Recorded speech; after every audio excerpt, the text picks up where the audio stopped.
Hola, bienvenidos al vuelo de la abeja. Quería empezar este programa tocando un tema que es importante porque tiene que ver con muchos aspectos de la vida política, pero que también tiene que ver con temas de orden judicial. Sabemos que la señora Susana Villarán tuvo un grave problema de corrupción en su gestión en la municipalidad y que hay una serie de personas que están siendo investigadas por este asunto.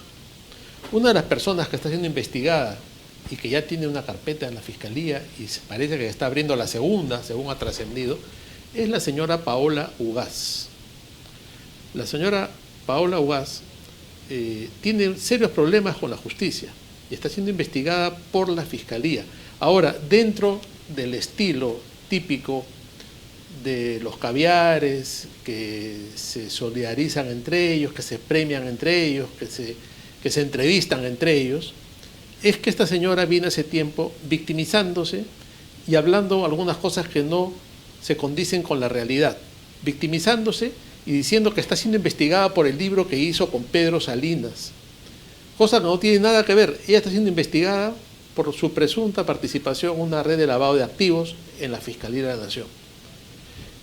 Como en algún momento yo me preocupé de este tema y escribí algunos artículos sobre esto, esta señora se dedicó a decir que yo era un difamador, que la atacaba, que le decía fea, que le decía gorda y que era un misógino, que la atacaba por su condición de mujer, cosa que no es verdad. Nuestras investigaciones iban en torno a su presunta participación en el tema de corrupción de las charlinas verdes y en el lavado de activos a través de la compra y venta de terrenos, el tráfico de terrenos, el lavado de dinero, etc. Sin embargo, ella insiste en llamarnos difamadores. Vamos a ver un video de una entrevista que acaba de tener en una emisora llamada Cutibalú para luego comentar lo que ella dice. Yo tengo una demanda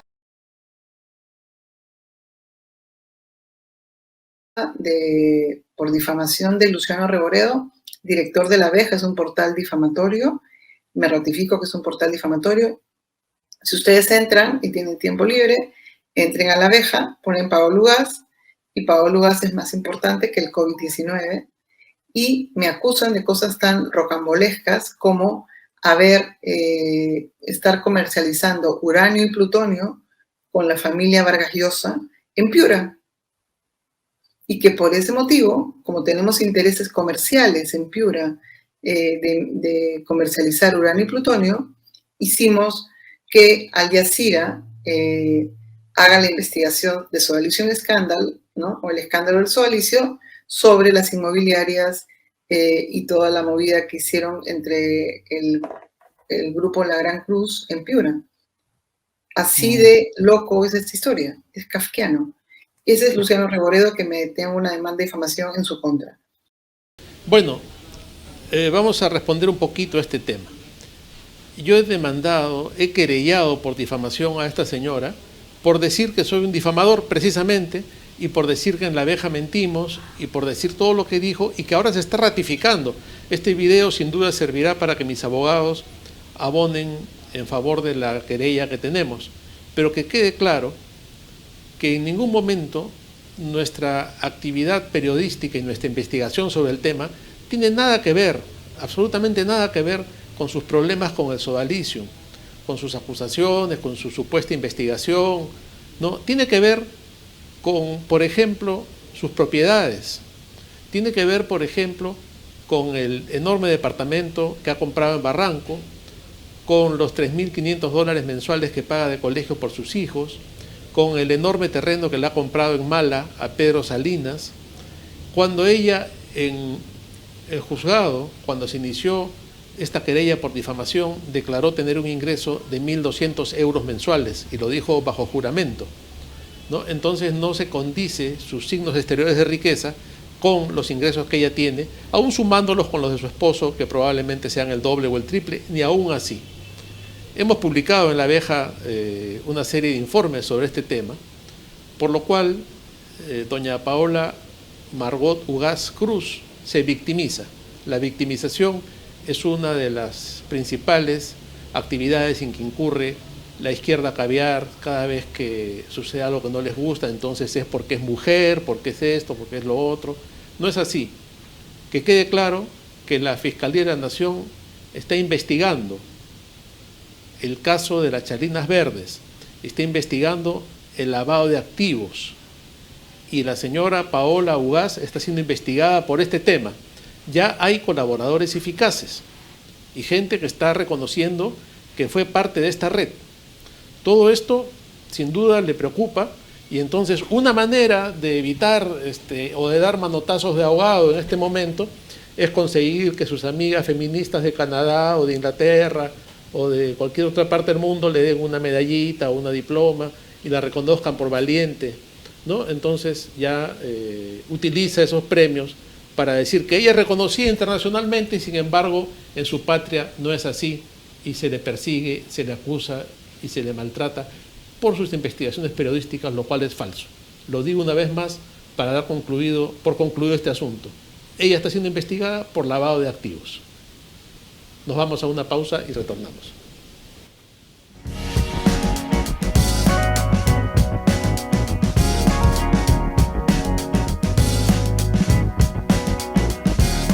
He decidido disolver constitucionalmente el Congreso.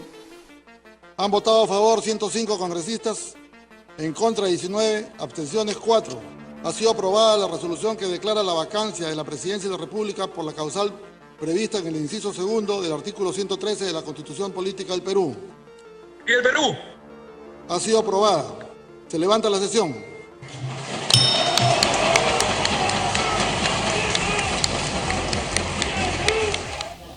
Hemos visto este pequeñísimo recuento de un hecho histórico que sucedió hace exactamente un año, ¿no? Y que es la vacancia de Martín Vizcarra, la muy justificada vacancia de un hombre corrupto, contumaz en el delito y además de eso causante de miles de muertes de peruanos y que ha resultado tan sinvergüenza que ahora está formando un partido político y pretende reincidir en la aventura política. Tal vez lo que está buscando es una manera de buscar una vez más la impunidad y librarse del juicio político, del juicio legal y del juicio de la historia. Pero no se olvidará nunca lo nefasto que fue su gobierno y las consecuencias que trajo y que hasta hoy día las estamos pagando. Porque consecuencia de Vizcarra es el desastre de Sagasti, consecuencia de Vizcarra es la toma de las instituciones y consecuencia de Vizcarra es el gobierno que estamos padeciendo en el Perú. Y que sería muy propio, también lo decimos siempre, que se proceda ya con la vacancia. Hemos visto la manera en que Pedro Castillo ha intentado manosear y mangonear a las Fuerzas Armadas y que felizmente ha habido altos oficiales, como el excomandante general del Ejército y el de la Fuerza Aérea, que han denunciado este mangoneo y esta manipulación. Estuvo en el Congreso el general Vizcarra y vamos a escuchar parte de lo que declaró allí. El señor Bruno Pacheco en ese momento me dice: general, esto se puede hacer, pero no se debe, le dije. Me dijo, pero el general, el presidente tiene que escoger pues a su gente. No, le digo, no es así. El presidente no debe escoger a su gente. Ya le estoy explicando cómo es el proceso. Entonces me dice, ¿y qué me garantiza? ¿Quién garantiza que esos generales que ascienden van a ser leales al gobierno? Yo le dije, esos señores generales que ascienden no son leales al gobierno ni a nada, son leales a la institución y por ende a la nación. Y el que lo garantiza soy yo, le dije, porque soy el comandante general del Ejército. Y me dijo, ¿y quién le garantiza a usted que va a continuar en el comando? Eso lo debe garantizar el señor presidente. Y no hablo más, le dije. Ahí es donde le dije, voy a esperar a hablar con él, ya no hablo más del asunto. Bueno, está clarísimo, ¿no? Está clarísimo cuando el general dice que el secretario de Palacio le dice, ¿y a usted quién le garantiza que va a continuar en el cargo? Una especie de amenaza, ¿no? Porque este hombre se sentía respaldado por Castillo. Castillo lo respalda porque detrás de esto está Castillo. Un secretario no se atreve a hacer ese tipo de sugerencias si no tiene el respaldo de su jefe. Y también, por supuesto, el ministro, que según dice el general Vizcarra, estaba ahí escuchando toda esta conversación. Entonces, eso es lo que sucede y felizmente que se ha destapado este tema y que ahora es público, porque no se puede permitir este manejo informal, sucio del Estado, ¿no? Hace muy bien el general cuando le dice se puede, pero no se debe. Esa frase de alguna manera sintetiza toda esta situación, ¿no? Este gobierno lumpenesco, lleno de delincuentes, ¿no? Parece que lo buscaran en las prisiones. Tenemos hasta una ladronzuela de tiendas, esas que se roban un tarro de leche, ha terminado como alta funcionaria, ¿no? Entonces, esa es la situación que está pasando el Perú, ya estamos tocando fondo, ¿no? Y por ese motivo es que es correcto y es propio pensar en la vacancia de Pedro Castillo, que no sabe qué hacer en el poder, y si sabe hacer las cosas mal, ¿no? Para mal del país, para destruir el país, para destruir la democracia, las instituciones, las Fuerzas Armadas, todo, y permitir el advenimiento de un narcoestado, el advenimiento de un gobierno al estilo chavista, siguiendo los dictados de su muy querido amigo Evo Morales. Es por ese motivo que diversos colectivos que están protestando en estos momentos y que están haciendo un seguimiento a los actos del gobierno, han logrado coordinar y enviar junto con el ex congresista César Combina un documento al Congreso de la República pidiendo se proceda con los trámites correspondientes para la vacancia de Pedro Castillo. Vamos a ver un pequeño video sobre este tema. El día de hoy no vengo como representante de Alianza para el Progreso, vengo como ciudadano y como ex parlamentario que defendió durante meses la Constitución y las leyes frente a una organización criminal. Me acompañan representantes de colectivos que durante meses vienen protestando y liderando la movilización ciudadana. Y es por eso que, muy respetuosos de lo que haga nuestro Parlamento, venimos a tocarles la puerta. Confiamos que la ley, que la Constitución y que la justicia se va a imponer sobre las agendas políticas, personales y criminales que ha sido estos primeros 100 días de gobierno.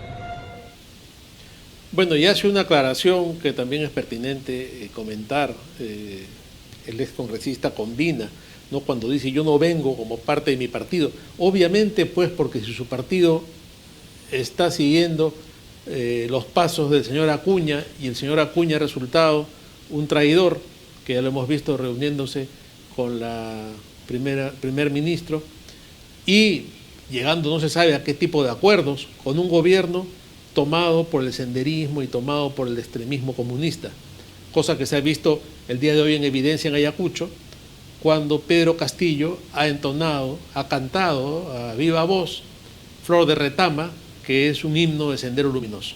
Vamos a ver. Vengan todos a ver, vengan todos a ver, ahí vamos a ver, la plazuela de Guanta, amarillito, flor de retama, amarillito, amarillán. Muchas gracias. Bueno, ustedes lo han visto y lo han escuchado. Flor de Retama es una canción que se identifica con Sendero Luminoso. Más claro no puede ser. Ha ido a Ayacucho a cantar una canción que se identifica con Sendero Luminoso. Ese es el gobierno que estamos padeciendo en este momento en el Perú. Nos vamos a una pausa y regresamos con un invitado muy especial el día de hoy.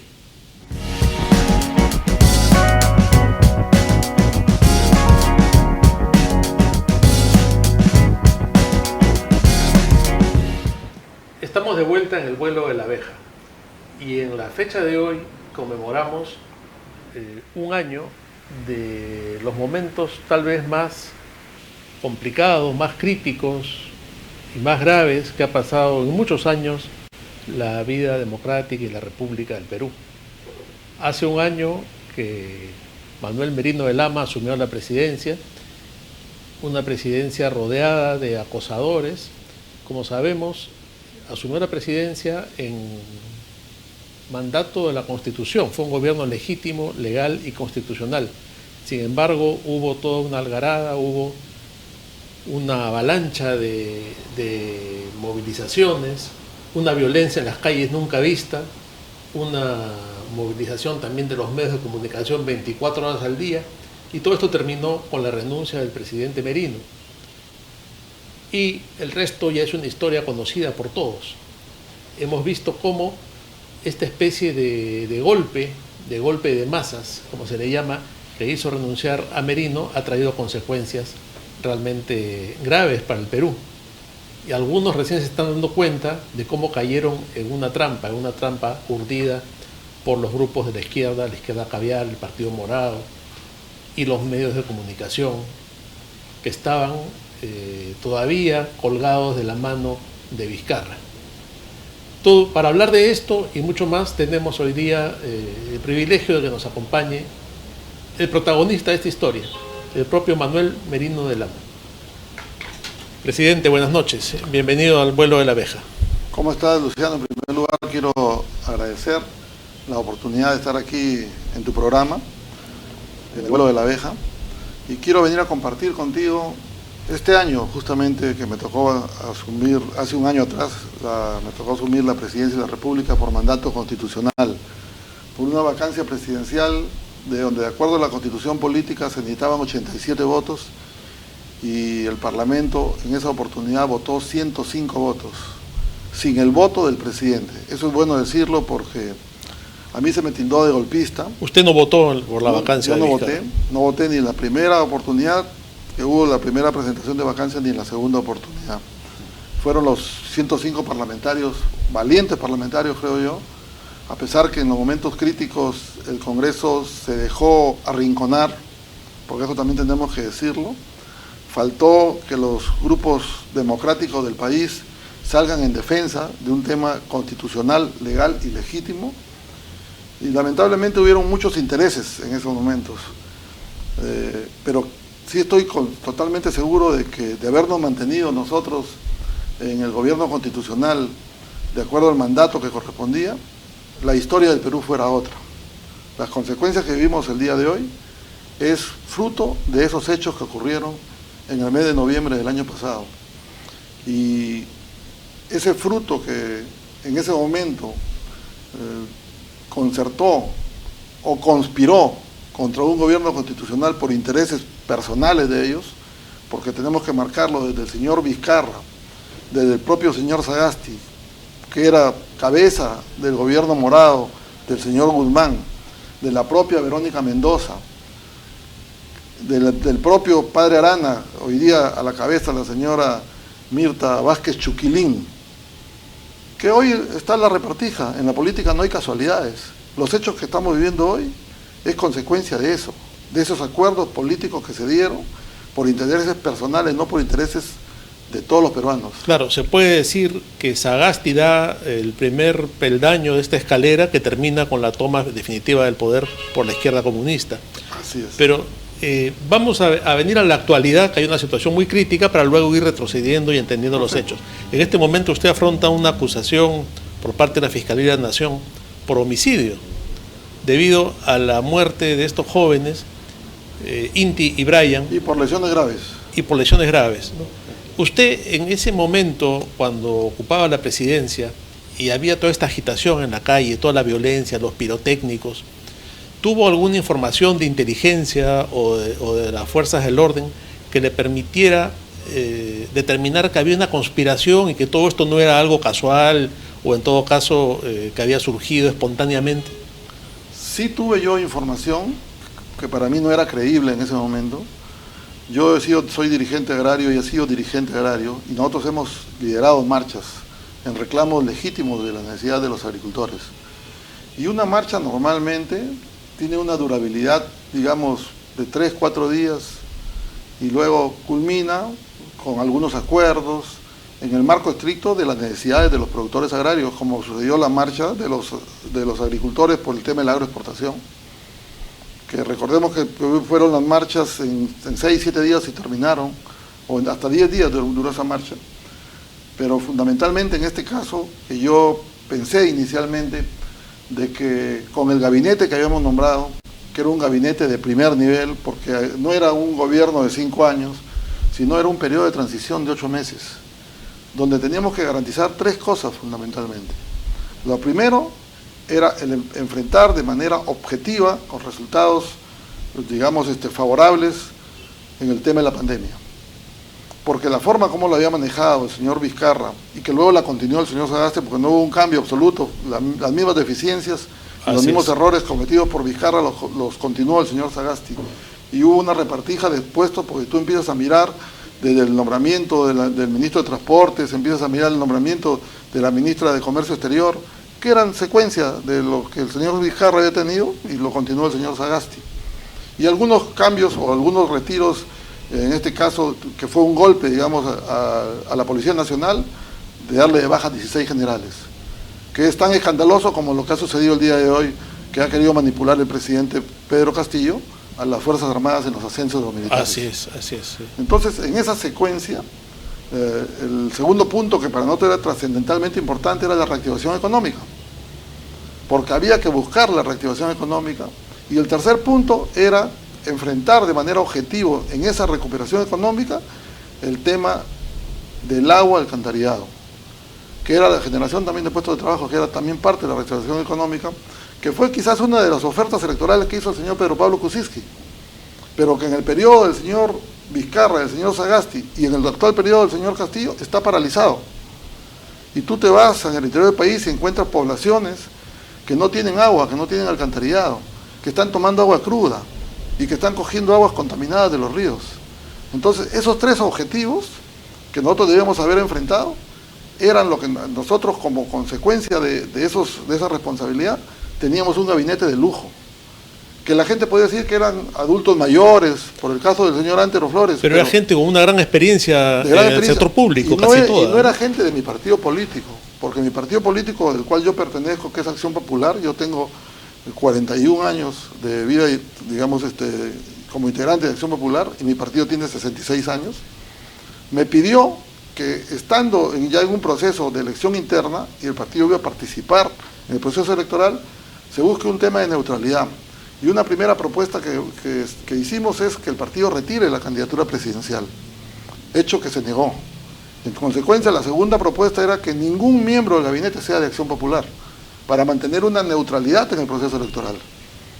Esos eran los objetivos fundamentales que, si nosotros nos hubiésemos mantenido, hoy no tuviéramos las consecuencias de lo que vivimos el día de hoy.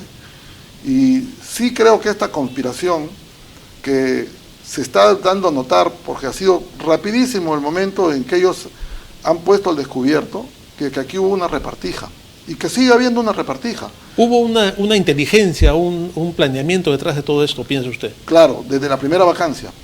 Cuando hubo la primera vacancia, la estructura característica del señor Vizcarra era malograr la imagen de personajes que tenían de todas maneras una posición o tenían, digamos, un espacio ganado dentro de su función, digamos, ya sea como funcionario o ya sea en el caso particular, en el caso mío, como congresista. Yo he sido un congresista por tercera oportunidad, yo he enfrentado la corrupción en mi región, los últimos gobernadores, gracias a mi intervención, está preso uno en Piedras Gordas, está preso el otro en Tumbes, que por la pandemia le han dado libertad, y el otro está en este momento prófugo de la justicia, también sentenciado por actos de corrupción, que eran contemporáneos con el señor Vizcarra. Por eso a ellos, la candidatura a la presidencia del Congreso de Manuel Merino, ya para ellos era un problema, porque conocían cuál era la posición de Manuel Merino. Recordemos que el haber, digamos, disuelto el primer parlamento, el señor Vizcarra, él se presentó a la entrega de credenciales en el Jurado Nacional de Elecciones, que es inusual. Que no tenía nada que hacer ahí, él se sentó ahí como mostrando su éxito, ¿no? Algo así. Eran sus congresistas. Eso. Pero se encontró contra una pared de encontrar a Manuel Merino como presidente del Congreso. Cuando a mí me tocó presidir el Congreso, créemelo de que habían parlamentarios que tenían temor. Lo del propio Partido Morado, que para mí fue el servicio de inteligencia, el señor Vizcarra, me pedía que yo no salga a responderle al señor Vizcarra, que yo me quede callado, cuando él en realidad lo que hacía era enfrentar al Congreso, porque esos eran los réditos políticos que él había logrado tener atacando al Congreso. ¿Usted cree que Vizcarra quería seguir arrinconando al Congreso, incluso a este nuevo Congreso que él había convocado a las elecciones? Exactamente, y él tenía otro plan. El plan de ellos era que quien iba a seguir secuencialmente en el poder era el Partido Morado. Y ellos tenían un plan estructurado.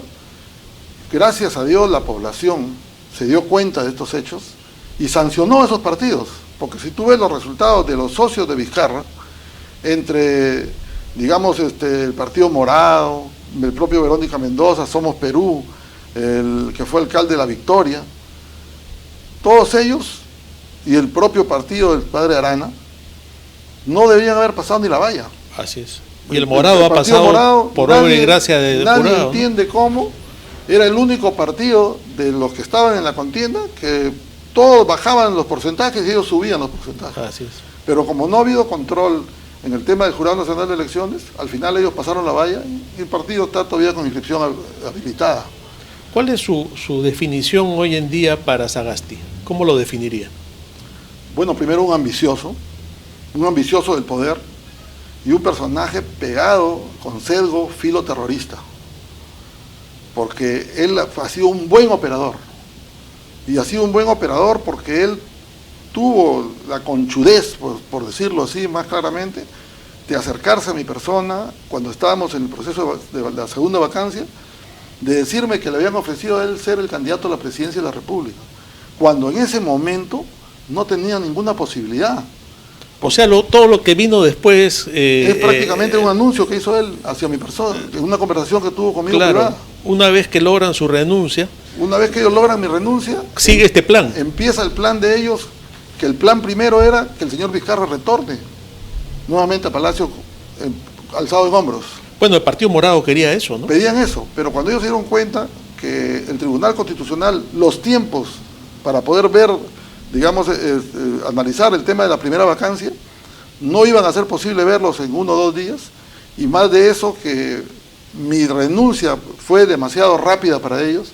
Ellos pensaron que yo me iba a querer mantener en el poder por lo menos hasta la semana siguiente, hasta el día miércoles, jueves, que hasta ahí ya el Tribunal Constitucional se pronunciaba, y retornaban ellos a Vizcarra y Manuel Merino iba preso, como lo quisieron hacer en la primera oportunidad, diciendo que llamó a los cuarteles y que quisieron denunciarme por sedición, pero esa sedición de ellos fracasó cuando se puso al descubierto de que todo había sido armado por ellos. Pero sin embargo de eso no decimos absolutamente nada, los medios vizcarristas que tuvimos en aquella época. Así es, presidente, vamos a retomar sobre ese tema, pero le pediría que hagamos una breve pausa.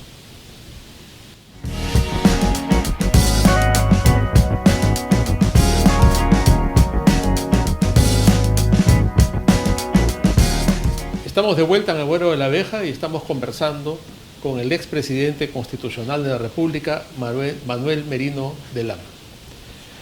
Estábamos viendo esta intención de que retorne Vizcarra en ese momento, ¿no? Y en todo este momento, usted en Palacio o en su casa, sometido a un bombardeo permanente de los medios y de la gente en la calle y de las bombardas y de las luces láser contra su familia.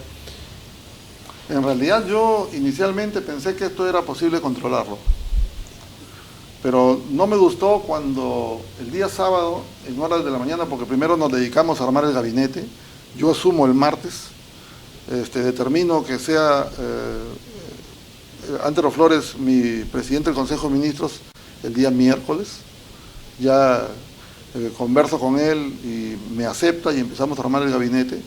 El gabinete juramenta el día jueves, creo, si no me equivoco, tarde, o el día jueves, me parece que fue el día viernes, juramenta el gabinete. Viernes, sí. Sí, el viernes en horas de la mañana.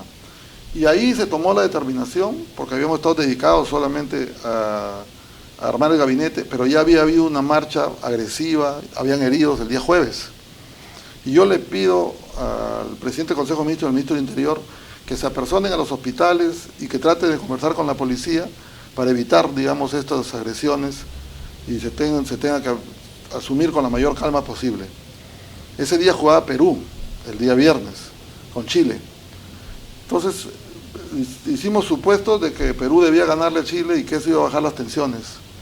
Y que, digamos, las acciones que podíamos determinar, que en ese momento las conversamos, tanto con el ministro de Salud, con el ministro de Economía y con el ministro de Inclusión Social y con Antero Flores, estaban en el marco de poder dar algunas medidas de reactivación económica urgentes, que era aperturar las playas, naturalmente con aforo, que eran aforos que se podían hacer con drones.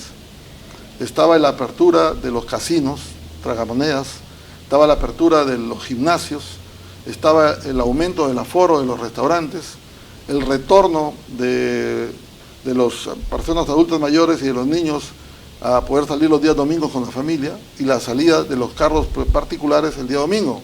Además que el doctor Huerta ya había dicho que las marchas no eran lugares para contagiarse, menos aún iban a ser las iglesias y los casinos y los restaurantes. Y también la apertura de las iglesias.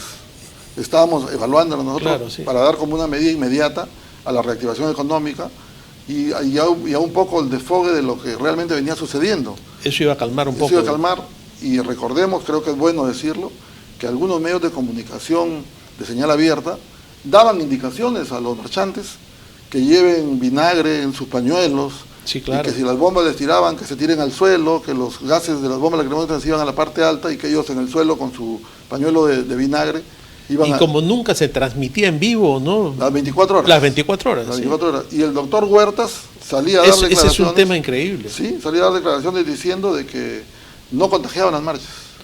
Un poco antes habían impedido la procesión del Señor de los Milagros. Exactamente, días antes prohibieron la procesión del Señor de los Milagros. Y a los 15 días la marcha, que evidentemente era algo más descontrolado. Ahora lo que es importante tomar en consideración, y creo que ahí sí es una falta grave de la señora fiscal de la Nación, yo estoy de acuerdo, las marchas en cualquier reclamo legítimo y legal, pero aquí las marchas que habían eran agresivas y las marchas estaban violando decretos supremos que enmarcaban un confinamiento, que marcaban reglas de conducta, y que lo que debía haber hecho la fiscal de la Nación es haber denunciado, en este caso particular, a los asusadores de las marchas. Que estaban claros quiénes eran. Y que salían ellos a dar declaraciones, que salían a los medios como algo natural y normal. ¿No? Y hay un tema que es muy grave, ¿no? Cuando de Belaúnde habla de desaparecidos y muestra una lista de desaparecidos 41, que después aparecen en su casa, en diferentes sitios. Inclusive yo tengo la teoría, que no creo equivocarme, de que varios de esos 41 de esa lista dada han sido personas que han estado agrupados yendo a la marcha y que sabían quiénes son los que iban, pero como fueron marchas que atentaron contra la propiedad privada y contra la propiedad pública, que atentaron contra la vida de los policías, ellos pensaron que habían sido identificados, porque se pedían las cámaras, que supuestamente debía tener la Municipalidad de Lima. Entonces, a mí me parece que gran parte de esto, si se hubiese hecho una auténtica investigación de esos posibles ciudadanos desaparecidos, eran marchantes que, asustados, habían retornado a su lugar de origen. Ahí se debió haber cruzado información con el Ministerio de Transportes, con las agencias de transportes, con los aeropuertos, porque cómo esa gente vino a Lima, así es, cómo sabían que tenían hasta DNI de las personas. No es casual eso. O sea, si se hacía una investigación seria, estoy seguro que desde ahí se hubiese determinado quién pagó esos pasajes, quién movilizó a esa gente, o esa gente, si venía de los conos, quién se encargó de pagar esos vehículos para que se trasladen y que se les habilite agua, se les habilite, digamos, pasajes para retorno. Inclusive hubieron filmaciones que nos hicieron llegar a nosotros donde algunas municipalidades estaban pagando 50 soles a cada uno de los marchantes. El general Gastón Rodríguez, con quien tuve la oportunidad de conversar en una entrevista, me mencionaba que se había armado un poco todo de acuerdo a los estándares que tienen Naciones Unidas y los organismos de derechos humanos para poder mostrar una escena dramática que justifique la salida del gobierno, ¿no? Por ejemplo, esto de los desaparecidos. Así es. Que es como un argumento que se inventa para decir, miren qué grave está esto, que hasta hay ya decenas de desaparecidos, y luego se buscan los muertos también. Y lo lamentable es que la Organización de los Estados Americanos se apersonó y no llamó, en este caso, a la contraparte. O sea, fue a tomar declaraciones a los familiares, a los jóvenes heridos, supuestamente, no llamó a los policías, no llamó a los ministros de Estado, no llamó al presidente de la República. Sí dijeron que habían agresiones, que eran los derechos humanos, porque lo vio de un lado, no lo vio del otro. Y no saludaron ellos la asunción del mando constitucional del presidente Merino.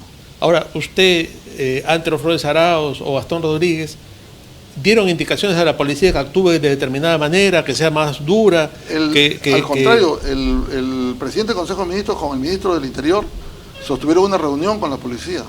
Y ahí el tema fue muy claro, que fue el respeto a los derechos humanos y la buena acción de la policía que tenía que darse.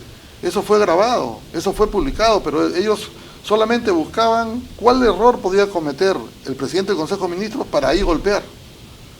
Por ejemplo, le hicieron una pregunta sobre el tema, sacaron el tema de la SUNEDO, que él era contrario a la SUNEDO. Sí. Sacaron el tema donde él dijo que habían vándalos que pusieron en el contexto para que los jóvenes se sientan agredidos. En realidad hubieron jóvenes que legítimamente salieron a marchar por la propia situación, que habían estado confinados y que naturalmente salían a reclamar. Y tal vez equivocados, pero con la idea de que defendían la democracia y con una buena intención, pero los vándalos y las barras bravas... Exactamente, esos filtrados, el servicio de inteligencia en Retiro, que tuve la oportunidad a las 2 de la mañana en mi casa el día viernes, luego del partido de Perú, que me advertían de que había todo un plan estructurado y que debían haber un poco más allá de 5 muertos.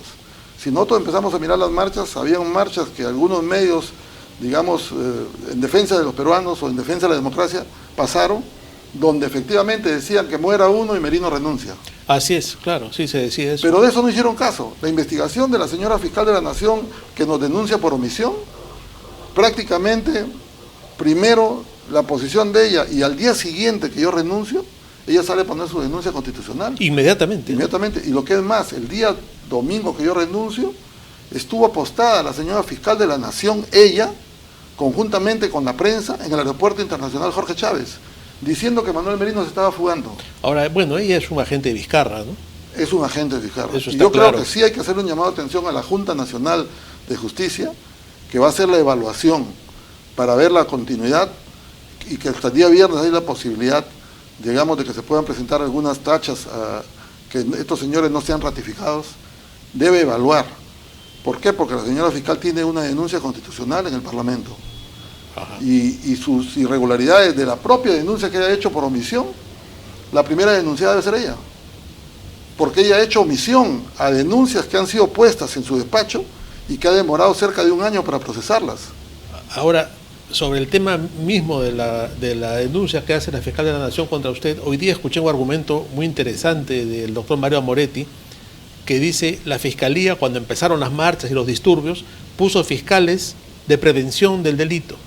Y estos fiscales tenían que prevenir que no haya las muertes, que no haya la violencia, tenían que actuar y parar a la policía si es que había un exceso, y no lo hicieron. Entonces ellos serían más responsables y más directamente que el presidente de la República o el primer ministro o el ministro del Interior. Así es, pero sin embargo ahí no ha visto nada de ella. Ella no, claro. Ella, esa es la ley del embudo, lo grueso para ellos y lo tonto para lo angosto para los tontos. Esa es la verdad. Ella, creo yo que es parte de un guión, y creo yo que este es el mérito para que la sociedad civil empiece a cuestionar.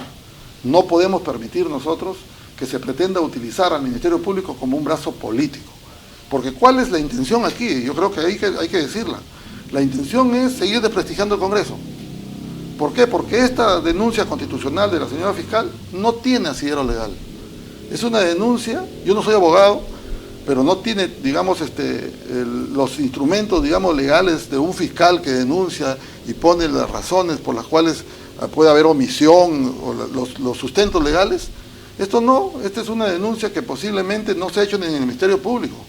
Es una denuncia que posiblemente se ha hecho en IDL o posiblemente se ha hecho, digamos, es probable, en alguna situación de esa naturaleza.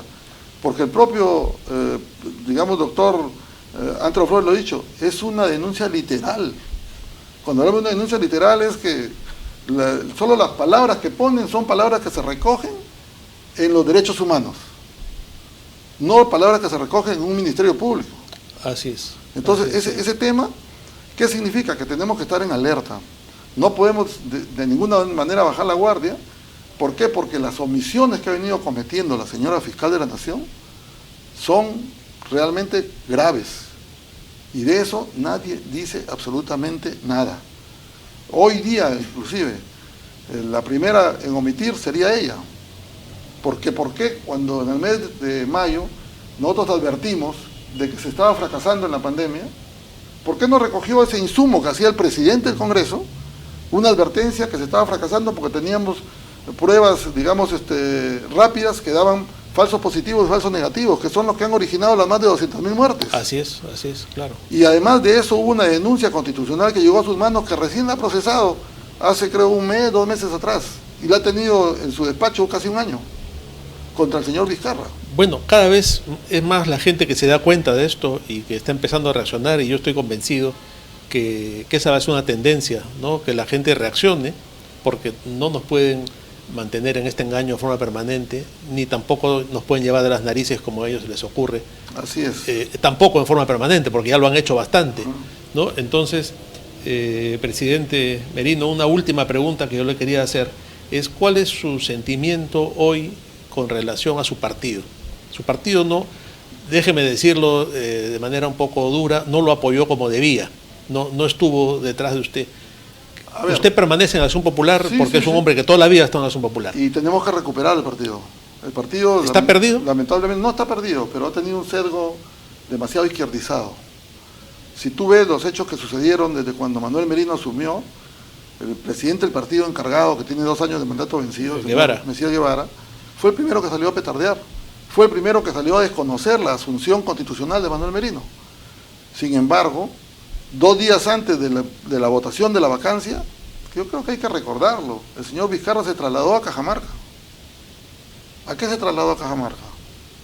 A ofrecerle más presupuesto en un gobierno regional que había demostrado incapacidad en la ejecución presupuestal, cuando las normas que tiene el Ministerio de Economía y Finanzas es: si tú tienes una capacidad de ejecución presupuestal, tienes réditos que te dan más presupuesto, te premian por ser un buen ejecutor presupuestal, con calidad naturalmente, tampoco sin botar la plata. Tú vas hoy día a Cajamarca, está entre los últimos lugares de la ejecución presupuestal, y en estos momentos que no tenía capacidad de ejecución presupuestal, le seguía soltando dinero el señor Vizcarra. Ese es su estilo, ¿no? Como le ofreció a todos los gobiernos regionales, como le ofreció a varios municipios del Perú. Y luego entró el señor Sagasti y le quitó los presupuestos, porque el peor ministro de Economía, creo yo, que hemos tenido, es el ministro del señor Sagasti, el señor Mendoza. Sí. Todo era: no hay plata, la plata está en la pandemia. Y teníamos una pandemia desastrosa en el manejo. Claro, no había plantas de oxígeno. Un descontrol. Un descontrol total, no había plantas de oxígeno. Los gobiernos regionales, la plata que le dieron para la asistencia, digamos, de los traslados y las cuarentenas, salieron haciendo prácticamente hoteles que no los pueden manejar ellos porque no tienen presupuesto para manejarlos. Y la gente que se moría parada en la puerta de los hospitales. Y la gente terminaba muriéndose parada. ¿Por qué? Porque no tenían camas UCI. Porque no había un manejo totalmente, digamos, antitécnico. Seguían con las pruebas rápidas que daban falsos positivos y falsos negativos. Entonces no podías tú mirar con pruebas moleculares dónde estaban los focos, digamos, que estaban contagiando a la gente, para poder hacer contención, para poder hacer participar a los alcaldes, que creo que son los que mejor te podían haber ayudado a manejar la pandemia. Él lo manejó con los gobiernos regionales que no tuvieron esa capacidad.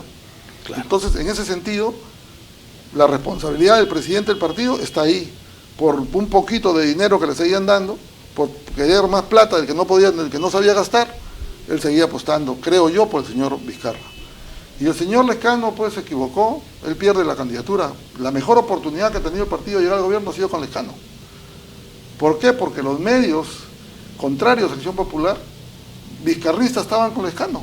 Así es. Le hacían propaganda que estaba en primer lugar, acordémonos. Lo mantuvieron unas encuestas medio raras, pero... el pobre Lescano pues decía que no iba a gobernar ni con ninguno de los líderes de Acción Popular, ni tampoco, y cuando decía Merino, tampoco con Merino, porque es golpista. Y Lescano tiene una formación académica, es un abogado de derecho. Tú, un abogado de derecho, y habiendo sido más de 15 años parlamentario, ¿no sabe lo que es una vacancia presidencial? ¿Acaso no conoce el reglamento del Congreso? ¿No conoce la Constitución política? Son temas ideológicos, ¿no? Entonces, y personales. Generalmente, claro. Ellos lo ven a un lado cuando no me conviene, malo y cuando les conviene bueno, porque la asunción al mandato presidencial del señor Sagasti creo que tiene más cuestionamiento que la asunción del mandato de Manuel por Merino. supuesto, por porque supuesto. él se gana la banda presidencial en las calles, asusando a la gente con su partido político. Y esta cosa rarísima que los que habían votado por la vacancia no podían participar en la siguiente votación. Entre 19 personas eso lo eligen. no tiene parangón, no se ha visto nunca una cosa así. Exactamente. Y pasó por agua tibia y no pasó nada, ¿no? Y la investigación de la fiscal debería estar enmarcada en ese sentido. ¿Para qué?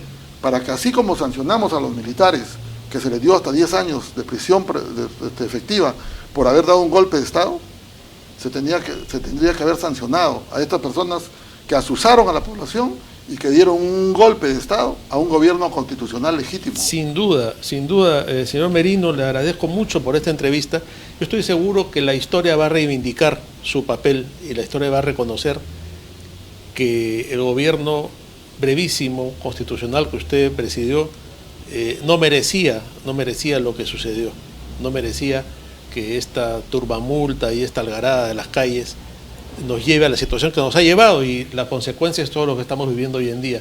Muchas gracias por esta entrevista. Lamentablemente ha llegado al fin del programa, pero creo que quedan muchas cosas claras para nuestros televidentes. Yo te agradezco y nada más lo que quiero es aprovechar en estos últimos minutos cortitos de pedirle a la población que tengamos que defender la democracia, que no perdamos la fe ni la confianza. Si el Congreso no está en la posibilidad de repente de poder ver los errores garrafales que está cometiendo el señor Castillo, que debería buscársele una vacancia presidencial, pues yo creo que la sociedad civil, los partidos democráticos tenemos que defenderla. Y eso es defenderla legítimamente y legalmente a través, digamos, de una articulación y una unión de todos los peruanos para que podamos salir de este aprieto, que en realidad la fuente de origen es el golpe de Estado o la conspiración que se hizo en la asunción constitucional del gobierno de transición de Manuel Merino. Ha sido la participación de Manuel Merino de Lama en el vuelo de la abeja. Creo que quedan muchas cosas en claro y también muchas cosas para la reflexión de aquellos que aún creemos en el Perú como una posibilidad de vida democrática y en mantener el sistema republicano. Amigos, eso ha sido todo por hoy. Nos vemos el próximo miércoles, como siempre, por VHTV y en las redes sociales de laabeja.p.